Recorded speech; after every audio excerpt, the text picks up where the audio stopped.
2025 est entré dans l'histoire comme l'une des années les plus difficiles pour l'industrie automobile, avec la fin prochaine des avantages fiscaux pour les véhicules électriques et les guerres tarifaires qui secouent le marché mondial. Le secteur est au bord du plus grand bouleversement de ces dernières décennies. Et cette turbulence est sur le point de coûter cher. Aujourd'hui, je vais vous révéler 17 marques automobiles qui risquent sérieusement de disparaître avant la fin de 2026. La liste comprend des constructeurs de véhicules électriques au bord de la faillite, plusieurs marques du groupe Stellantis, des noms traditionnels qui étaient autrefois des géants, et même des marques haut de gamme qui ne tiennent plus qu'à un fil. Et à la fin, je vous dévoilerai quelle entreprise a perdu plus de 5 millions d'euros rien qu'en 2024. Une perte si importante qu'elle pourrait sceller son destin. Numéro 17, Maserati. Maserati traverse l'une des périodes les plus turbulentes de son histoire. En 5 décennies, elle est passée entre les mains de plusieurs propriétaires, et même sous une nouvelle direction, elle continue de décliner. En 2024, elle a enregistré environ 11 300 unités vendues, soit une baisse impressionnante de 57%. Le problème principal est profond, manque d'identité, manque de renouvellement et manque d'exclusivité. Pendant des années, la marque a utilisé des composants de modèles de segments inférieurs, ce qui a dilué le sentiment de luxe qui définissait auparavant ces voitures. L'ancienne Gran Turismo est restée pratiquement inchangée pendant plus d'une décennie. Le SUV Levante a rapidement perdu de sa vigueur, et la Grecale, présentée comme la Renaissance, est arrivée sans réel impact. Au sein même du groupe auquel elle appartient, Maserati affiche de faibles performances, et des rumeurs ont couru selon lesquelles des cabinets de conseil auraient été sollicités pour évaluer sa valeur et trouver des acheteurs potentiels. Personne ne sait si cela représenterait un salut ou simplement la fin d'un autre chapitre mouvementé. Mais sans miracle commercial, la marque court un risque sérieux de disparaître avant 2026. Numéro 16, Polestar. Polestar est apparu comme une alternative haut de gamme dans l'univers des véhicules électriques. Mais sa réalité financière est devenue un obstacle énorme. Bien qu'il soit normal que les marques de véhicules électriques mettent de nombreuses années à atteindre la rentabilité, Tesla a mis près de 2 décennies. Polestar a commencé avec une évaluation gonflée, puis s'est effondrée. De 24,7 milliards d'euros en 2021, elle est tombée à moins de 2 milliards. La situation s'est aggravée lorsque Volvo a cessé de financer l'entreprise, la laissant avec plus de 4,4 milliards d'euros de dettes. Les prévisions ne sont pas non plus encourageantes. Les analystes estiment que la croissance significative ne viendrait qu'en 2027, trop tard pour une marque qui a besoin de liquidités immédiates. Pour aggraver les choses, les droits de douane sur les voitures électriques importées et la réduction des incitations gouvernementales rendent sa compétitivité encore plus difficile. En Europe, où des objectifs stricts ont été fixés pour éliminer les voitures à combustion d'ici 2035, Polestar tente de survivre, mais sans garantie. Le plus triste, c'est que ces produits sont vraiment bons. Les Polestar 2 et 4 ont une excellente autonomie, une conduite raffinée et des finitions solides. Cependant, la Polestar 2 étant fabriquée en Chine, les barrières commerciales limitent sa présence sur plusieurs marchés. L'ingénierie est compétente, mais il manque peut-être le temps et l'argent pour prouver sa valeur avant que les caisses ne se vident. Numéro 15, Mitsubishi. Mitsubishi était autrefois un symbole d'innovation. La Galant était une référence parmi les berlines non haut de gamme. La marque a fabriqué la première voiture de série en Asie et a lancé la e-MiEV bien avant que la Prius ne popularise les voitures électriques.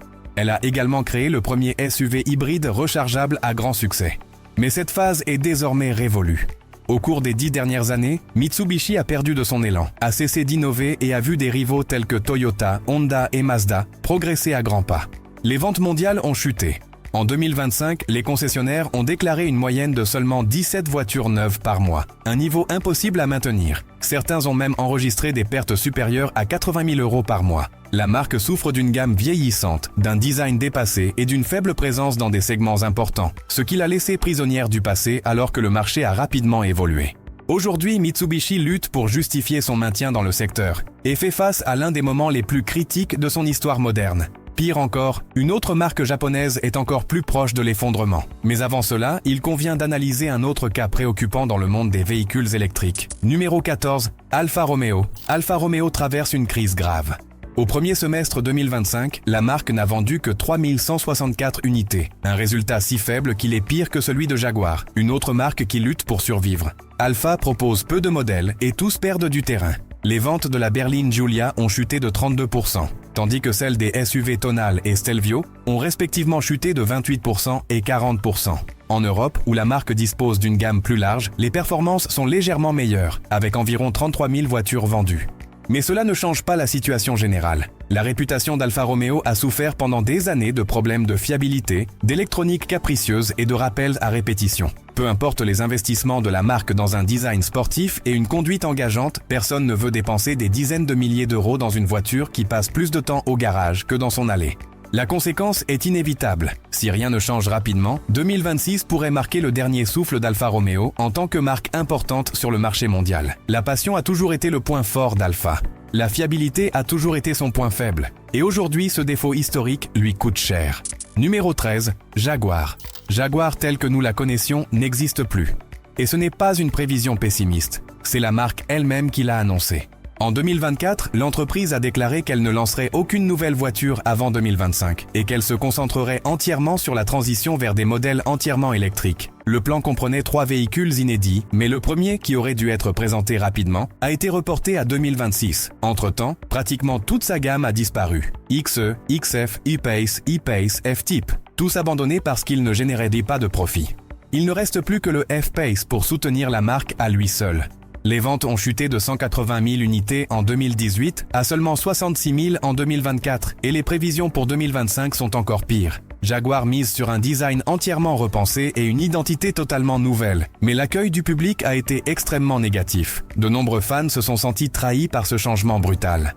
La marque estime que les nouveaux modèles électriques lui permettront de se refaire une place sur le marché. Mais compte tenu de la chute des ventes et du rejet des clients traditionnels, le retour de Jaguar à la rentabilité semble de plus en plus improbable. Numéro 12, Nissan. En 2024, le secteur automobile s'est mis en alerte lorsque des analyses ont indiqué que Nissan n'aurait que 12 à 14 mois pour survivre s'il ne parvenait pas à inverser rapidement ses pertes. La marque a révisé ses prévisions négatives d'environ 600 millions d'euros pour une perte estimée à 5,3 milliards, résultat d'une concurrence croissante, de coûts élevés et d'une relation tendue avec Renault, un partenariat qui n'offre plus le même retour stratégique.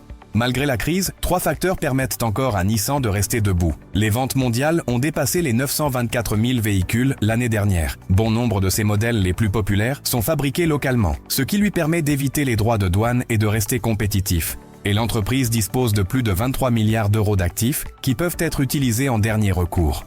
En outre, elle prépare une nouvelle offensive électrique, avec notamment une Leaf renouvelée et un SUV aventurier. Des millions de propriétaires à travers le monde espèrent que ce ne sera pas le dernier chapitre de la marque qui s'apprête à fêter son centenaire. Numéro 11. VinFast. VinFast est apparu avec l'ambition de concurrencer le marché électrique, mais en seulement 2 ans, il montre déjà des signes de recul. Comme d'autres marques entièrement électriques, il souffre de coûts élevés et de ventes faibles, sans offrir de modèle vraiment compétitif. Le SUV VF8 n'avait qu'une autonomie de 320 km et un prix proche de 50 000 euros, en plus d'une direction rigide, de finition simple et d'une suspension instable. La marque a ensuite tenté d'augmenter l'autonomie à 410 km et de réduire les prix, en proposant des mensualités de 311 euros, mais la voiture restait peu attrayante. Le plus gros problème est la recharge extrêmement lente, qui peut prendre près de 24 heures, rendant son utilisation quotidienne impraticable. Avec des pertes cumulées de plus de 11,5 milliards d'euros, VinFast a abandonné ses projets d'expansion et s'est replié sur des marchés plus petits, laissant son avenir très incertain. Numéro 10, Dodge. Dodge a commencé l'année 2025 en chute libre. Les ventes ont chuté de 50% au cours des 6 premiers mois, un coup dur pour le groupe. La raison principale en était l'abandon des classiques Charger et Challenger à combustion, remplacés par des modèles électriques et hybrides que le public traditionnel ne voulait pas. L'année précédente, près de 50 000 unités des anciens modèles avaient été vendues au cours de la même période, tandis que la nouvelle Charger électrique a à peine dépassé les 4 899 unités. La Hornet, attendue comme un renfort, a déçu car elle était chère, consommait plus qu'elle n'aurait dû et ne procurait pas les sensations typiques de la marque. La Durango, toujours à combustion, a été la seule à maintenir des chiffres raisonnables. Bien que la Charger électrique ait une puissance impressionnante, elle pêche en termes d'autonomie et de confort, éloignant les fans et rendant l'avenir de Dodge de plus en plus incertain. Numéro 9. Fiat.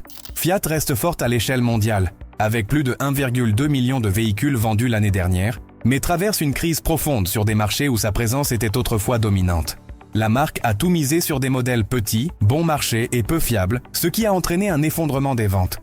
La Fiat 500, qui avait connu un succès phénoménal, a chuté. Seulement 12 unités ont été vendues en 2023, puis 970 l'année suivante. Une augmentation importante, mais encore insignifiante pour un constructeur automobile de cette envergure. La 500L et la Spider n'ont enregistré aucune vente, tandis que la 500X a terminé l'année avec 558 unités vendues. Pour une marque qui a déjà vendu plus de 46 000 voitures en une seule année, ce n'est qu'une ombre du passé.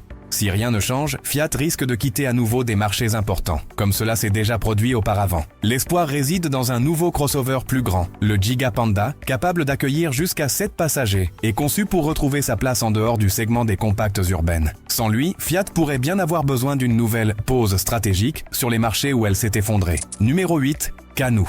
Canoo est entré dans le secteur électrique en essayant de se différencier avec des véhicules commerciaux au design futuriste, compact et polyvalent. Pendant un moment, cela semblait prometteur. Elle a conclu des accords avec de grandes entreprises et a même présenté des prototypes attrayants. Mais les promesses ne paient pas les factures.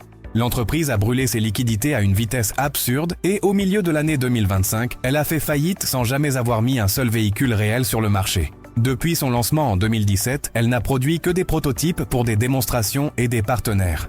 Son modèle le plus célèbre, le Lifestyle Vehicle, présentait un design innovant, une sorte de minivan futuriste construit sur un châssis de type skateboard, similaire au concept utilisé par des marques telles que BMW et Mercedes-Benz.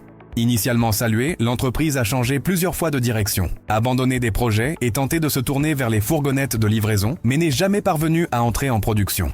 Hyundai a même signé un accord pour utiliser la plateforme de Canoo. Mais la faillite a pratiquement enterré ce partenariat. La chute de la marque n'affecte pas directement les clients, car presque personne n'a reçu de véhicule. Mais si le prochain constructeur de la liste fait faillite, ceux qui possèdent une de leurs voitures auront du mal à trouver des pièces détachées. Numéro 7, Fisker. Imaginez ceci. Vous achetez un SUV électrique pour 70 000 € et un an plus tard, il ne vaut plus que 10 000 €. Ce n'est pas une exagération, c'est exactement ce qui est arrivé à la Fisker Ocean, qui détient le record de la plus forte dépréciation jamais vue dans l'industrie automobile. Fondée en 2016, Fisker est apparue avec la promesse de défier les géants et de conquérir une part du marché des véhicules électriques, mais elle n'en a jamais été proche. L'entreprise est entrée en bourse avant même de lancer une voiture et a annoncé 4 futurs modèles, mais seul l'Océan a vu le jour. Et c'est là que le désastre a commencé. Le SUV accumulait des défauts bizarres. Il y avait des cas où il ne démarrait tout simplement pas. Lorsqu'il démarrait, il refusait de passer les vitesses. Les capteurs avant cessèrent de fonctionner aussi bien sous la pluie que sous le soleil. La voiture reculait dans les montées comme si elle avait une boîte manuelle. La recharge était problématique. Et pour couronner le tout, le véhicule ne reconnaissait parfois même pas son propre porte-clés. Fisker a promis des corrections. Mais le volume des problèmes était si important que l'entreprise s'est effondrée et a déclaré faillite en 2024. Elle a tenté de trouver un acheteur pour sauver la marque, mais l'intérêt s'est rapidement évaporé, tout comme la confiance du public. Peu de gens ont regretté la fin de Fisker. Après l'Ocean, il était impossible de la défendre. Numéro 6, Buick. La situation de Buick est vraiment déplorable. Chaque fois que la marque semble enfin avoir trouvé la stabilité, quelque chose se produit et tout s'effondre à nouveau. Buick a failli disparaître dans les années 30, a frôlé la fin en 2009, mais a connu une renaissance impressionnante en 2024. Elle a vendu plus de 183 000 voitures, soit une croissance de 9,8% par rapport à l'année précédente. Elle a démarré l'année 2025 en fanfare, avec des ventes solides dès le début de l'année, jusqu'à ce que l'impact des droits de douane se fasse sentir. Comme beaucoup de marques traditionnelles, une grande partie de la production de Buick se fait en dehors de son pays d'origine, ce qui est devenu un énorme problème. L'Encore GX, l'un des modèles les plus vendus, a été soumis à un droit de douane de 27,5% parce qu'il est fabriqué en Corée du Sud. L'Envision, produit en Chine, a subi une surtaxe encore plus importante, 47,5%. Le seul modèle assemblé localement est l'Enclave, mais il ne s'est vendu qu'à 26 400 exemplaires l'année dernière, ce qui est insuffisant pour soutenir l'ensemble de la marque. Résultat, Buick, qui venait de se relever et de regagner du terrain, est à nouveau dans une situation précaire. Et le plus inquiétant, c'est que si rien ne change rapidement, elle pourrait suivre le même chemin que la prochaine marque de la liste. Numéro 5. Infiniti. Infiniti est né la même année que sa rivale directe, Lexus, mais alors que cette dernière est devenue un symbole de qualité et de prestige, Infiniti a perdu du terrain jusqu'à frôler la faillite. En 2024, elle n'a vendu que 58 700 unités, loin des plus de 235 000 véhicules vendus en 2012. Pour tenter de réagir, la marque a annulé les QX50 et QX55, misant sur le nouveau QX65. Mais le modèle n'a suscité aucun intérêt, même parmi les concessionnaires, qui préfèrent stocker des Nissan car elles se vendent beaucoup mieux. Dans plusieurs régions, la moyenne était de 24 unités par mois, avec des pertes supérieures à 2 millions d'euros dans certains magasins. Avec une société mère en crise et une gamme qui n'attire pas les consommateurs, Infiniti arrive en 2025 entouré de doutes et de rumeurs d'une possible disparition. Numéro 4, Rivian. Rivian promettait de révolutionner le marché électrique, mais ces SUV ont déçu les acheteurs qui ont payé jusqu'à 120 000 euros et ont été confrontés à de graves défaillances. Le R1S était impressionnant sur le papier. Plus de 640 km d'autonomie, une forte accélération, une capacité tout-terrain et une grande polyvalence. Mais un logiciel instable et des problèmes mécaniques fréquents ont ruiné sa réputation. En seulement 3 ans, la marque a accumulé 14 rappels, éloignant les consommateurs alors que ses concurrents battaient des records de vente. Avec des prix élevés, une confiance en baisse et des incitations moindres pour les véhicules électriques, les objectifs pour 2025 ont été revus à la baisse et la valeur de l'entreprise a chuté de 100 milliards à moins de 19 milliards. Si rien ne change, 2026 pourrait marquer la fin de Rivian. Numéro 3, Lucid. Lucid était autrefois considéré comme la prochaine grande promesse parmi les voitures électriques. Et techniquement, ces voitures sont impressionnantes. La Lucid Air développe plus de 1000 chevaux, offre une autonomie allant jusqu'à 718 km et des performances dignes d'une supercar, en plus d'être équipée de l'un des systèmes électriques les plus efficaces du marché. Le SUV Gravity suit la même approche, alliant technologie de pointe et finition haut de gamme. Le problème, c'est le prix. L'Air coûte entre 70 000 et 250 000 euros, tandis que le Gravity est proposé à partir d'environ 100 000 euros, des prix qui empêchent à la marque d'atteindre une véritable échelle. En moins de 5 ans, Lucid a accumulé plus de 13 milliards d'euros de pertes, et chaque unité vendue génère encore des pertes. Le pari pour renverser la tendance est le Gravity Touring, annoncé à 79 900 euros. Mais des retards de production ont réduit l'impact escompté. Sans incitation et confronté à des concurrents moins chers, Lucid est désormais confronté au plus grand risque de tous, que les investisseurs commencent à abandonner le navire. Numéro 2, Chrysler. Depuis la création de Stellantis, plusieurs marques du groupe ont perdu de leur importance, et Chrysler est l'une de celles qui sont les plus proches du gouffre. Officiellement, la marque insiste sur le fait qu'elle est bien vivante et qu'elle a des projets ambitieux pour l'avenir. Dans la pratique, les chiffres racontent une autre histoire. L'année dernière, Chrysler a vendu 124 683 voitures, soit une baisse de 7% par rapport à l'année précédente. Le problème n'est pas seulement le déclin, c'est le contraste avec le passé. En 2015, Chrysler vendait 315 000 unités, grâce à des berlines telles que les modèles 200 et 300. Mais les goûts du public ont évolué vers les SUV, et la marque n'a tout simplement pas suivi le rythme. Le plan actuel consiste à passer aux véhicules électriques, mais cela a également achoppé la très prometteuse voiture électrique Airflow, qui devait marquer la nouvelle phase de la marque, a été reportée à 2027. En attendant, Chrysler dépend presque exclusivement du monospace Pacifica, excellent dans son domaine, mais incapable de soutenir toute une marque. Malgré tout, les experts estiment que Chrysler a encore plus de chances de survivre qu'une autre marque de Stellantis, qui se trouve dans une situation bien pire et figure juste après dans la liste. Numéro 1, Genesis. En une dizaine d'années, Genesis est devenue une rivale sérieuse parmi les marques de luxe, remportant des prix, des admirateurs et se distinguant par son rapport qualité-prix. Ces SUV tels que le GV70 et le GV80 coupé ont été salués pour leur design, leur technologie et leur finition. Cependant, le contexte a changé et la marque se trouve désormais dans une position délicate. Avec les droits de douane appliqués aux véhicules importés, de nombreux marchés ont commencé à recevoir des modèles Genesis à des prix beaucoup plus élevés. Alors que les constructeurs qui produisent localement sont moins touchés, Genesis est prise entre deux mauvais choix. Réduire ses marges à des niveaux dangereux ou augmenter ses prix et entrer en concurrence directe avec des marques telles que BMW et Mercedes. Lorsqu'un produit auparavant considéré comme accessible coûte presque autant que ses concurrents traditionnels, il perd son principal attrait. La marque est désormais confrontée à des coûts croissants, à des marges serrées et à la difficulté de maintenir le positionnement qui lui a permis de se développer. Or, vendre des voitures haut de gamme à perte n'est jamais viable. En analysant toutes ces marques, certaines vacillantes, d'autres pratiquement au bord du gouffre, il apparaît clairement que nous ne sommes pas confrontés à une simple mauvaise passe. Le marché automobile traverse l'un des plus grands bouleversements de l'ère moderne. Des tarifs imprévisibles, des coûts de production en constante augmentation, une électrification forcée, des marques traditionnelles qui luttent pour se réinventer et des startups qui semblaient révolutionner le secteur et qui implosent avant même d'avoir atteint leur maturité. En 2025, la survie d'un constructeur automobile ne dépend plus uniquement de la vente de voitures. Elle implique désormais une stratégie mondiale, une adaptation technologique, une chaîne d'approvisionnement résiliente et surtout, la capacité de livrer des véhicules qui fonctionnent réellement dans le monde réel. Alors que certaines entreprises tentent de se maintenir à flot avec des modèles vieillissants, d'autres misent tout sur des véhicules électriques qui arriveront peut-être trop tard. Il y a aussi celles qui ont complètement perdu le cap, s'obstinant à proposer des produits qui ne correspondent plus à ce que recherche le marché. Et au milieu de tout cela, les consommateurs voient disparaître presque du jour au lendemain des marques qui faisaient partie de leur vie. C'est un rappel brutal que la tradition ne garantit pas l'avenir, surtout lorsque la concurrence est mondiale et que le rythme de l'innovation n'a jamais été aussi agressif. Mais une chose reste constante, l'impact de ces décisions sur la vie réelle des gens. Chaque marque qui disparaît représente des milliers d'emplois menacés, des propriétaires inquiets pour les pièces de rechange, des concessionnaires qui tentent de survivre et des fans qui voient une partie de leur histoire automobile s'effacer. Quel que soit votre statut, passionné, acheteur, collectionneur ou simplement quelqu'un qui a besoin d'une voiture fiable, ces changements nous affectent tous. Les années à venir permettront de distinguer ceux qui ne faisaient que survivre de ceux qui étaient réellement préparés.